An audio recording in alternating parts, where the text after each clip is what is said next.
லேட்டஸ்ட்டாக நம்ம சேனலில் கம்பேரிஷன் வீடியோஸ் தான் பார்த்துட்ருக்கோம். இன்றைக்கி நம்ம பார்க்க போகிற கம்பேரிஷன்ஸ் வீடியோஸ் வந்து மேக் மினி பிசி விண்டோஸ் பிசிக்கு தான் கம்பேரிஷன் இன்றைக்கி நம்ம பார்க்க போகிறோம்.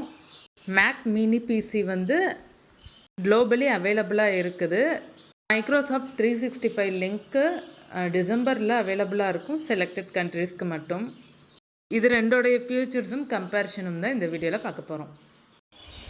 மைக்ரோசாஃப்ட் மினி பிசியை வந்து லோக்கலில் கனெக்ட் பண்ணி ஒர்க் பண்ண முடியாது, க்ளவுடில் மட்டும்தான் ஒர்க் பண்ண முடியும். இதில் லோக்கல் டேட்டா எதுவுமே ஸ்டோரேஜ் கிடையாது. பட்டு மேக்கில் பார்த்திங்கன்னா லோக்கல் டேட்டா வந்து இருக்குது, லோக்கல்லையே ஒர்க் பண்ணிக்கலாம் வித்தவுட் க்ளவுடு. பூட்டிங் ஸ்பீட் பார்த்திங்கன்னா ரெண்டுக்கும் காமனாக தான் இருக்குது. ஸோ செகண்ட்ஸ்லேயே வந்து பூட் ஆகிரும்.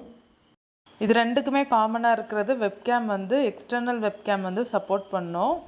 எக்ஸ்டர்னல் யூஎஸ்பியில் கனெக்ட் பண்ணிக்கலாம். லான்ச் டேட் வந்து விண்டோஸ்க்கு ஏப்ரல் 2025.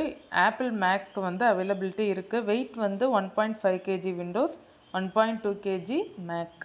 ப்ரைஸ் ரேஞ்ச் பார்த்துக்கிட்டிங்கன்னா இது $349 வரும் விண்டோஸ், மேக் வந்து $799 வரும். அப்ராக்சிமேட் ப்ரைஸ் ரேஞ்சு தான் கொடுத்துருக்குறாங்க. ரேம் பார்த்திங்கன்னா 8 GB இருக்கும், அதுலேயும் 8 GB இது மட்டும் காமன். லோக்கல் ஸ்டோரேஜ் வந்து 64 GB.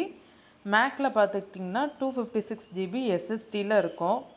ஆப்ரேட்டிங் சிஸ்டம் பார்த்திங்கன்னா விண்டோஸ் 11 தான் இருக்குது, க்ளவுட் பேஸ்டு தான் இருக்குது. அதில் பார்த்துக்கிட்டிங்கன்னா மேக் ஓஎஸ் தான் இருக்குது. ப்ராசஸர் பார்த்திங்கன்னா இன்டெல் சிப் இருக்குது, அதில் ஆப்பிள் M1 சிப் இருக்குது. டிஃபால்ட்டாக வைஃபை, ப்ளூடூத், ஈத்தர்நெட் கனெக்டிவிட்டி வந்து காமனாக இருக்குது. அவைலபிள் போர்ட்டுன்னு பார்த்தீங்கன்னா மைக்ரோசாஃப்டில் 4 USB போர்ட்ஸ் இருக்குது, HDMI, டிஸ்பிளே போர்ட், ஈத்தர்நெட் இருக்குது. ஆப்பிளில் பார்த்துக்கிட்டிங்கன்னா 2 Thunderbolt, 3 USB-C port, HDMI, Ethernet இருக்குது. மானிட்டர் சப்போர்ட் பார்த்திங்கன்னா ரெண்டுமே டூயல் 4K மானிட்டர்ஸ் காமனாக சப்போர்ட் பண்ணுது. ரெண்டு டிவைஸ்லேயுமே யூனிக் ஃபியூச்சர்ஸ் இருக்குது, நம்ம டிஃப்ரெண்ட் பர்பஸ்க்கு நம்ம யூஸ் பண்ணிக்கிறலாம்.